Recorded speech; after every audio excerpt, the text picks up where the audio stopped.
Proclamación del Santo Evangelio. En aquel tiempo, muchos de los judíos que habían ido a casa de Marta y María, al ver que Jesús había resucitado a Lázaro, creyeron en él. Pero algunos de entre ellos fueron a ver a los fariseos y les contaron lo que había hecho Jesús. Entonces los sumos sacerdotes y los fariseos convocaron al Sanedrín y decían: ¿qué será bueno hacer? Ese hombre está haciendo muchos prodigios. Si lo dejamos seguir así, todos van a creer en él. Van a venir los romanos y destruirán nuestro templo y nuestra nación. Pero uno de ellos, llamado Caifás, que era sumo sacerdote aquel año, les dijo: ustedes no saben nada. ¿No comprenden que conviene que un solo hombre muera por el pueblo y no que toda la nación perezca? Sin embargo, esto no lo dijo por sí mismo, sino que, siendo sumo sacerdote aquel año, profetizó que Jesús iba a morir por la nación, y no solo por la nación, sino también para congregar en la unidad a los hijos de Dios que estaban dispersos. Por lo tanto, desde aquel día, tomaron la decisión de matarlo. Por esta razón, Jesús ya no andaba públicamente entre los judíos, sino que se retiró a la ciudad de Efraín, en la región contigua al desierto, y allí se quedó con sus discípulos. Se acercaba la Pascua de los judíos, y muchos de las regiones circunvecinas llegaron a Jerusalén antes de la Pascua para purificarse. Buscaban a Jesús en el templo y se decían unos a otros: ¿qué pasará? ¿No irá a venir para la fiesta? Palabra del Señor.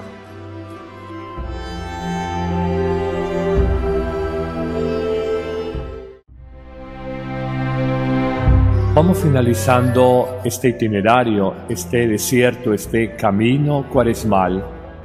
Nos aproximamos a vivir la Pascua, el misterio más grande de nuestra fe que nos llevará a resucitar y a una vida nueva con Cristo. Nos llevará a resucitar y a una vida nueva con Cristo. Pero mientras tanto vamos descubriendo como toda la trama de los acontecimientos humanos y reconocemos cómo hay esa tensión creciente de Jesús con las autoridades político-religiosas de Israel, cómo esa confrontación se va aumentando de día en día hasta hacerse verdaderamente insoportable. El tema ya no se maneja a nivel de calle o de comentario informal. El tema se maneja a nivel de las más altas autoridades de Israel. Efectivamente, los sumos sacerdotes, y concretamente Caifás, el sumo sacerdote aquel año, reunido con los fariseos, y precisamente en el contexto del Sanedrín judío, se planteaba qué hacer con ese hombre llamado Jesús. Reconocen que hace muchos signos, muchos milagros, y dicen: si los dejamos seguir, todos van a creer en él. Vendrán los romanos y destruirán el lugar santo y la nación. Y luego, en una finísima ironía propia del evangelista San Juan, hace esta afirmación: conviene que este hombre muera por la nación entera. Conviene que este hombre muera por la nación entera. De alguna forma, es el anuncio profético de la muerte redentora de Jesús. Nos quiere significar precisamente esta situación, que es la vida de Jesús la que está amenazada por los judíos en sus autoridades, pero es la muerte de Jesús la que va a engendrar nueva vida para su pueblo y para el mundo entero. Matar a Jesús es de alguna manera matar, acabar con el dominio que la muerte había tenido históricamente sobre el mundo, sobre la humanidad. En Jesús se abriría una nueva puerta, una revolución cósmica, una posibilidad que jamás habíamos imaginado, el resucitar para nunca más morir. Pero también descubrimos que Jesús se muestra Señor de su propia vida. De alguna forma, más allá de las envidias, y de las intrigas de las autoridades político-religiosas de Israel hace 2000 años, Jesús reconoce que su muerte, concretamente en el tiempo, en la fiesta de la Pascua, obedece al plan salvífico de Dios. Es la voluntad de Dios la que permite que su Hijo se entregue en la cruz para la salvación de todos. Humanamente pudiéramos decir, son las envidias, las rivalidades, las emulaciones. Con razón se dice que la envidia mata, pero muy en el fondo, teológicamente pudiéramos decir, es el plan de Dios sobre Jesucristo para salvar al hombre, para salvar la humanidad entera, para redimirnos, para desatar esa fuerza que andaba suelta por el mundo, el pecado, y que generaba la muerte en el ser humano, en el hombre. Acompañemos a Jesús en estos días previos de grande tensión interna, seguramente de una inmensa presión psicológica, de una enorme carga emocional. Uno puede decirlo hablando de otro, y a fuerza de repetir una historia ya no significar nada para nosotros, pero uno sentirse, como modernamente ocurre en un procesado, en un condenado a muerte, a una inyección letal, a la cámara de gas, a la silla eléctrica. En el fondo es también la experiencia que pudo haber vivido humanamente el hombre Dios, el Dios hombre, Jesucristo. Saber que se entregaba su vida y saber que de alguna manera la aceptaba en obediencia al plan de Dios. Sobre todo saber que se entregaba a la ferocidad, a la felonía, a la cobardía, a la saña de sus detractores. Como cordero llevado al matadero nos recordará el profeta Isaías en los cánticos dolientes del siervo de Yahvé. Como cordero llevado al matadero, Jesús precisamente se ofrenda, se presenta, y entenderemos entonces todo el sentido de la expresión de Juan el Bautista: este es el Cordero que quita el pecado del mundo. En la víspera del Domingo de Ramos, te invito, amigo cibernauta que nos escuchas a través de internet o de las redes sociales, para que contemples esta noche, en el silencio de tu habitación, al crucificado. Contempla la cruz. Tú mismo trata de ponerte corporalmente en esa posición, las manos abiertas, el cansancio y la tensión de los músculos de los brazos, los pies juntos y atados, pero no atados por una cuerda, atados por un clavo gigante de hierro, y las manos igualmente atadas por clavos gigantes, a su vez clavados en una cruz de madera. Nos hemos acostumbrado a la imagen del crucifijo, del crucificado, pero para quien no conozca es realmente una imagen dantesca, una imagen que provoca náuseas, que genera todo tipo de rechazos. Es el misterio del amor de Dios, el amor donado, el amor entregado, el amor sacrificado, el amor crucificado, el amor atado, el amor indefenso, el amor que no es capaz de ofrecer ningún tipo de resistencia, el amor que sabe ofrendarse. Así es la vida del cristiano, así es el llamado que se nos hace. Señor Jesús, acompáñanos en esta Semana Santa y Pascua que vamos a iniciar. De la mano de la palabra de Dios, la lectura de la Pasión, mañana Domingo de Ramos, con la resurrección de Lázaro de Betania.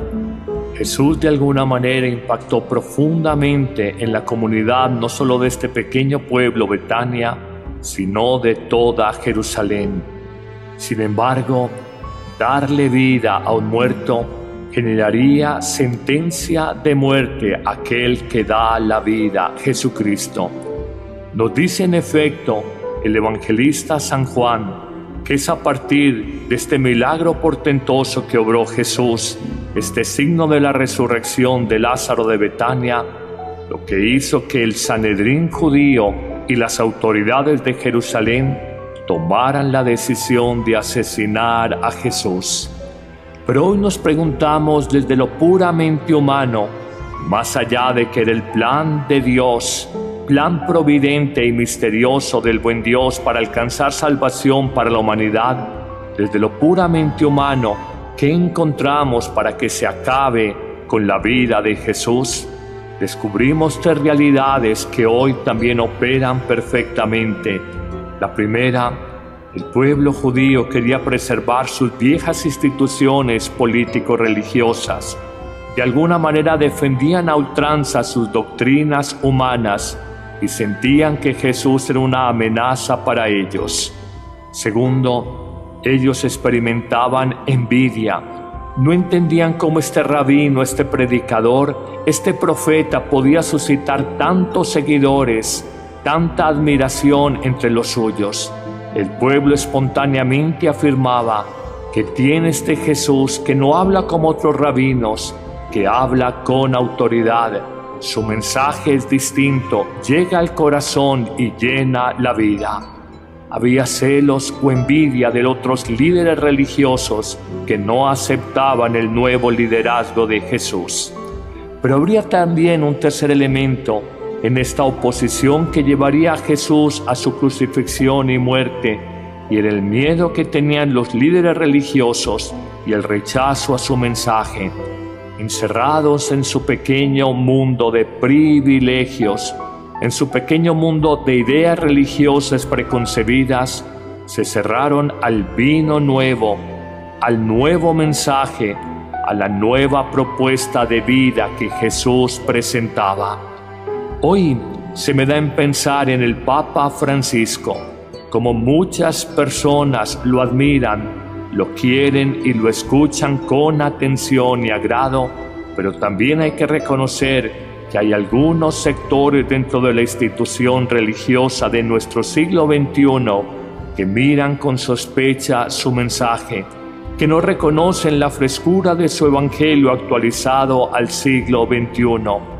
Hoy de alguna manera es un crucificado que sonríe, una persona amada por muchos del pueblo sencillo y mirado con recelo de otros, sobre todo en la institución religiosa.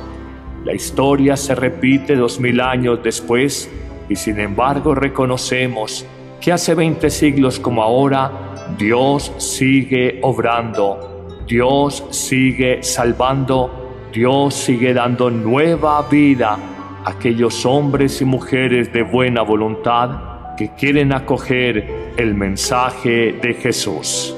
Y acompañándote, Jesús, en tu muerte y en tu resurrección en el triduo pascual, ayúdame a morir a mi pecado, a mi orgullo, mi egoísmo, mi incapacidad para amar, y ayúdame, dejando en la cruz contigo la vida de hombre viejo, para resucitar a ser un hombre renovado por la fuerza de Cristo que vive en mí. Amén.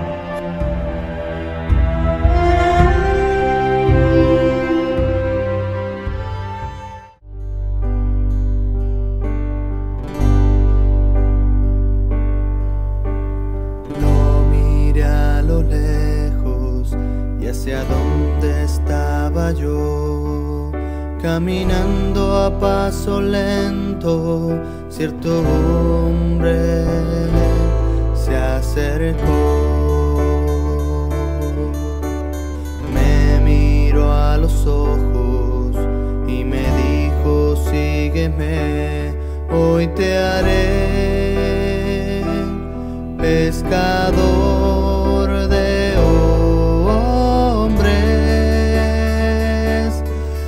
tu nombre yo las redes echaré en este mundo ya sin fe, y en tu barca cuantos quieran navegar la salvación encontrarán, y en tinieblas no vivirán.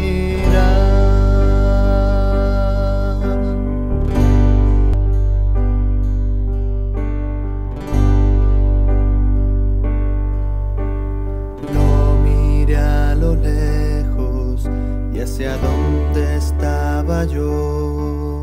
Caminando a paso lento, cierto hombre se acercó.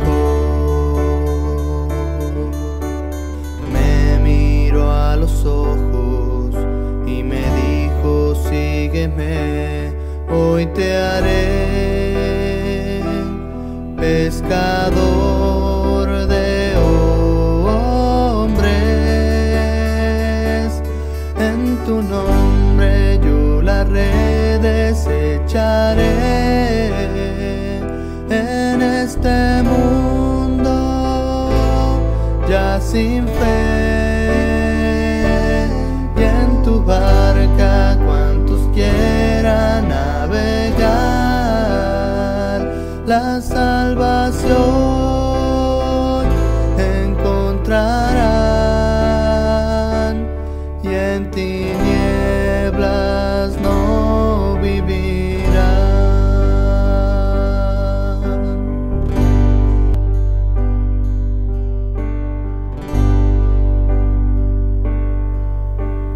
Lo miré a lo lejos y hacia dónde estaba yo.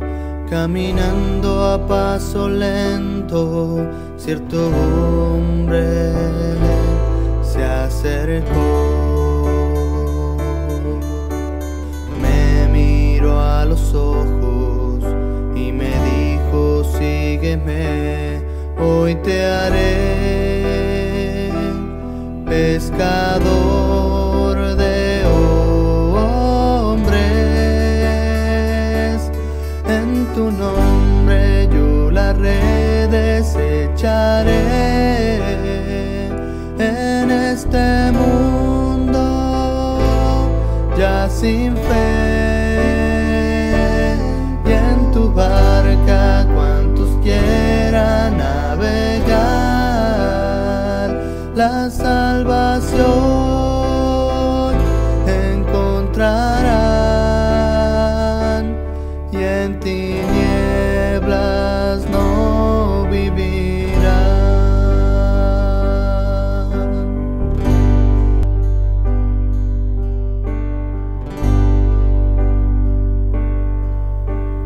Lo miré a lo lejos y hacia dónde estaba yo. Caminando a paso lento, cierto hombre se acercó. Me miró a los ojos y me dijo: sígueme, hoy te haré pescador de hombres.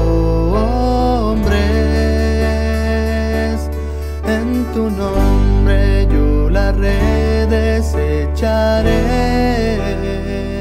En este mundo ya sin fe, y en tu barca cuantos quieran navegar,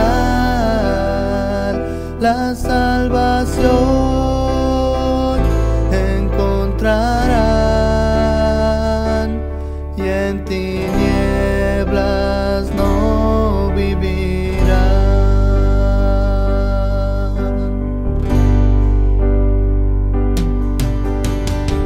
Dejé mi barca y sin pensarlo te seguí a esta aventura desconocida para mí.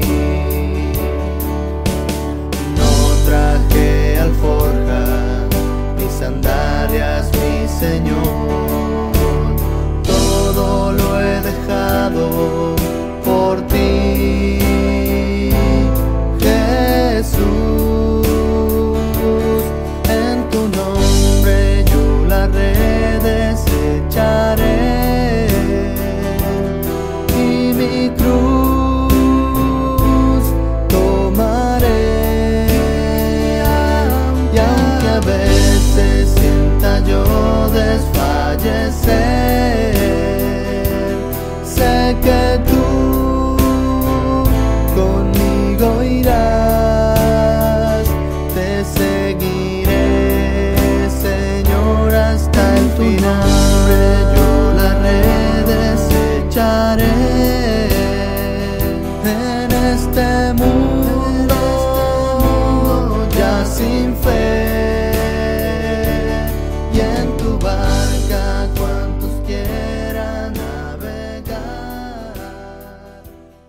que su Hijo se entregue en la cruz para la salvación de todos.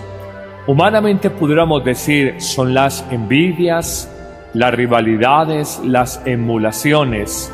Con razón se dice que la envidia mata, pero muy en el fondo, teológicamente pudiéramos decir, es el plan de Dios sobre Jesucristo para salvar al hombre, para salvar la humanidad entera, para redimirnos, para desatar esa fuerza que andaba suelta por el mundo, el pecado, y que generaba la muerte en el ser humano, en el hombre. Acompañemos a Jesús en estos días previos de grande tensión interna, seguramente de una inmensa presión psicológica, de una enorme carga emocional. Uno puede decirlo hablando de otro, y a fuerza de repetir una historia ya no significar nada para nosotros, pero uno sentirse, como modernamente ocurre en un procesado, en un condenado a muerte, a una inyección letal, a la cámara de gas, a la silla eléctrica. En el fondo es también la experiencia que pudo haber vivido humanamente el hombre Dios, el Dios hombre, Jesucristo. Saber que se entregaba su vida y saber que de alguna manera la aceptaba en obediencia al plan de Dios. Sobre todo saber que se entregaba a la ferocidad, a la felonía, a la cobardía, a la hazaña de sus detractores. Como cordero llevado al matadero nos recordará el profeta Isaías en los cánticos dolientes del siervo de Yahvé. Como cordero llevado al matadero, Jesús precisamente se ofrenda, se presenta, y entenderemos entonces todo el sentido de la expresión de Juan el Bautista: este es el Cordero que quita el pecado del mundo. En la víspera del Domingo de Ramos, te invito, amigo cibernauta que nos escuchas a través de internet o de las redes sociales, para que contemples esta noche, en el silencio de tu habitación, al crucificado. Contempla la cruz.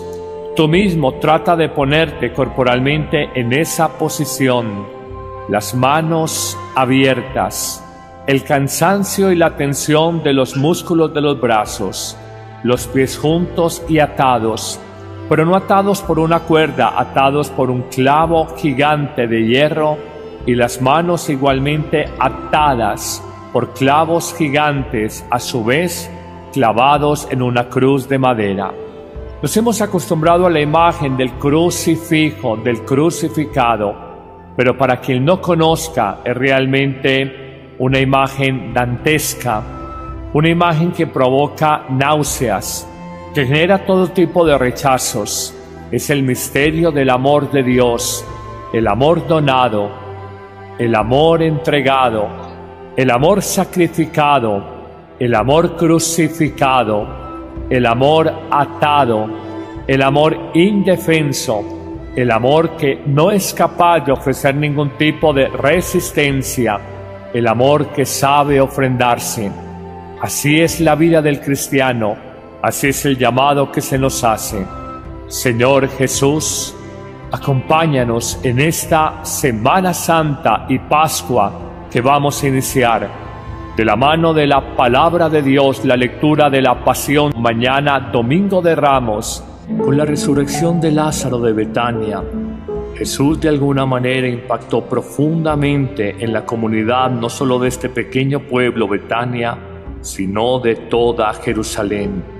Sin embargo, darle vida a un muerto generaría sentencia de muerte a aquel que da la vida, Jesucristo. Nos dice en efecto el evangelista San Juan que es a partir de este milagro portentoso que obró Jesús, este signo de la resurrección de Lázaro de Betania, lo que hizo que el Sanedrín judío y las autoridades de Jerusalén tomaran la decisión de asesinar a Jesús. Pero hoy nos preguntamos desde lo puramente humano, más allá de que era el plan de Dios, plan providente y misterioso del buen Dios para alcanzar salvación para la humanidad, desde lo puramente humano, ¿qué encontramos para que se acabe con la vida de Jesús? descubrimos tres realidades que hoy también operan perfectamente. La primera, el pueblo judío quería preservar sus viejas instituciones político-religiosas. De alguna manera defendían a ultranza sus doctrinas humanas y sentían que Jesús era una amenaza para ellos. Segundo, ellos experimentaban envidia. No entendían cómo este rabino, este predicador, este profeta podía suscitar tantos seguidores, tanta admiración entre los suyos. El pueblo espontáneamente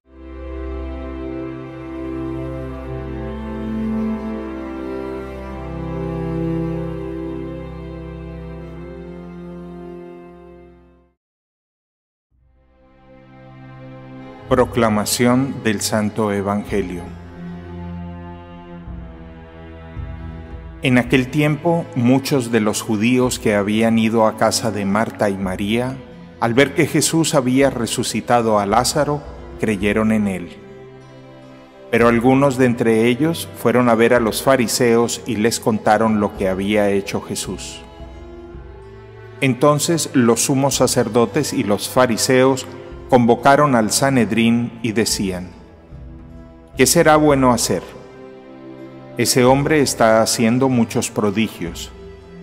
Si lo dejamos seguir así, todos van a creer en él. Van a venir los romanos y destruirán nuestro templo y nuestra nación. Pero uno de ellos, llamado Caifás, que era sumo sacerdote aquel año, les dijo: ustedes no saben nada. ¿No comprenden que conviene que un solo hombre muera por el pueblo y no que toda la nación perezca? Sin embargo, esto no lo dijo por sí mismo, sino que, siendo sumo sacerdote aquel año, profetizó que Jesús iba a morir por la nación, y no solo por la nación, sino también para congregar en la unidad a los hijos de Dios que estaban dispersos. Por lo tanto, desde aquel día, tomaron la decisión de matarlo. Por esta razón, Jesús ya no andaba públicamente entre los judíos, sino que se retiró a la ciudad de Efraín, en la región contigua al desierto, y allí se quedó con sus discípulos. Se acercaba la Pascua de los judíos, y muchos de las regiones circunvecinas llegaron a Jerusalén antes de la Pascua para purificarse. Buscaban a Jesús en el templo y se decían unos a otros: ¿qué pasará? ¿No irá a venir para la fiesta? Palabra del Señor.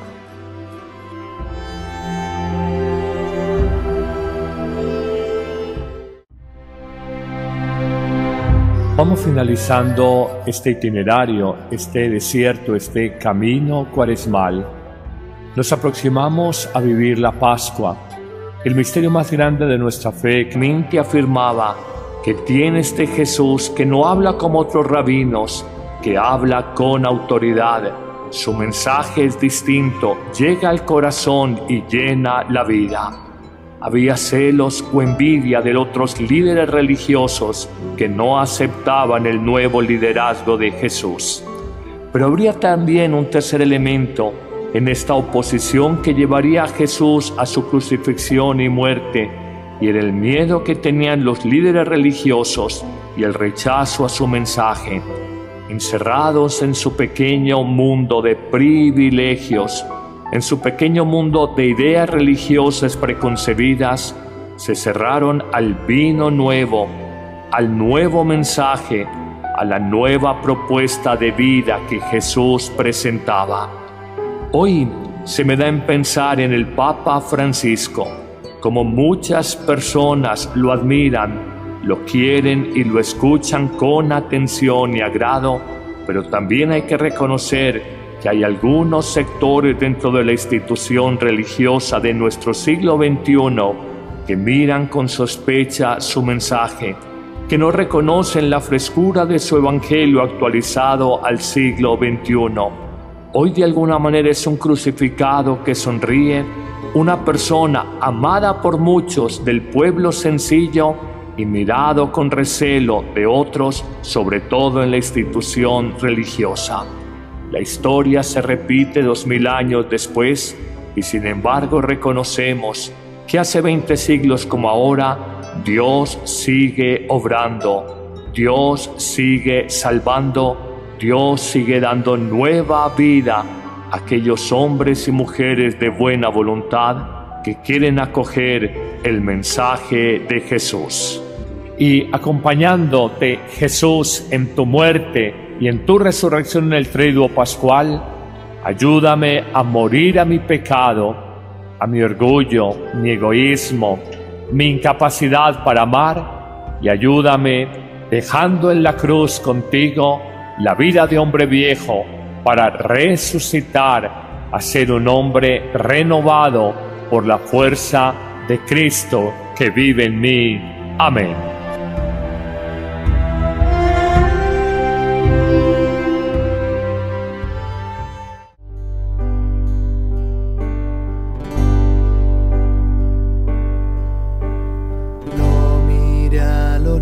Que nos llevará a resucitar y a una vida nueva con Cristo. Nos llevará a resucitar y a una vida nueva con Cristo.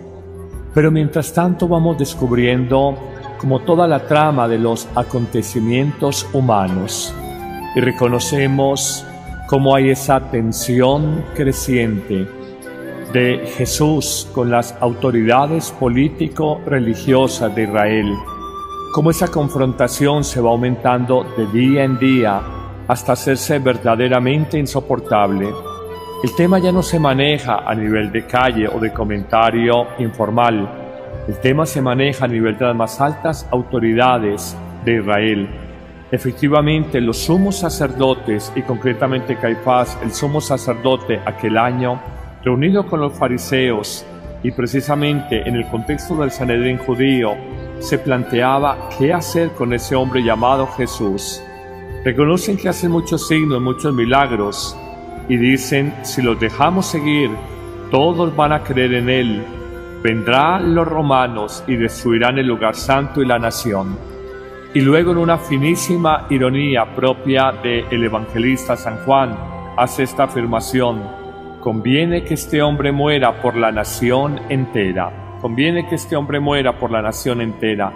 De alguna forma, es el anuncio profético de la muerte redentora de Jesús.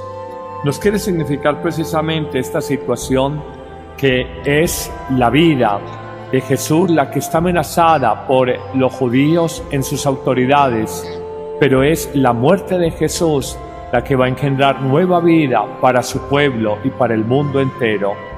Matar a Jesús es de alguna manera matar, acabar con el dominio que la muerte había tenido históricamente sobre el mundo, sobre la humanidad. En Jesús se abriría una nueva puerta, una revolución cósmica, una posibilidad que jamás habíamos imaginado, el resucitar para nunca más morir. Pero también descubrimos que Jesús se muestra Señor de su propia vida.